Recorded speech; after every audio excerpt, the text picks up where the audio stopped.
Praise the lord. ప్రభు పేరట మీ అందరికీ శుభాభివందనాలు తెలియజేసుకుంటున్నాను. ఈ దినము దేవుని యొక్క వాగ్దానం చూసుకున్నట్లయితే కీర్తన గ్రంథము 51వ అధ్యాయం 10వ వచనంలో చూసుకుంటే, దేవ నా యందు శుద్ధ హృదయము కలుగు చేయము, నా అంతరంగంలో స్థిరమైన మనసును నూతనముగా పుట్టించమని దేవుని యొక్క లేఖనం సెలవిస్తుంది.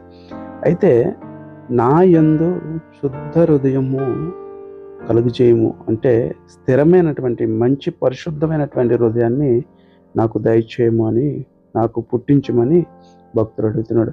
అలాగే నా అంతరంగంలో ఉన్నటువంటి మనసు, మనం ఏదైనా ఒక దాని మీద మనసు పెడితే అది ఎక్కువసేపు ఉంచలేము. ఇంకో దాని మీదకి వెళ్ళిపోద్ది, దాని మీద పెడితే ఇంకో దాని మీదకి వెళ్ళిపోద్ది. చంచల మనసు అంటారన్నమాట దాన్నే. అంటే నిలకడ లేనటువంటి మనసు, చంచలమైనటువంటి మనసు. అటువంటి మనసు కాక, అటు ఇటు పరిగెట్టే మనసు కాక, నాకు స్థిరమైన మనసును నాకు దయచేయు, నాకు పుట్టించు అని దావీదు భక్తుడు చెప్పినటువంటి విషయాలు చూస్తున్నాం. అటువంటి భక్తి, అటువంటి ఆసక్తి, అటువంటి హృదయము మనకి నిత్యము దయచేయను గాక. Amen. God bless you all.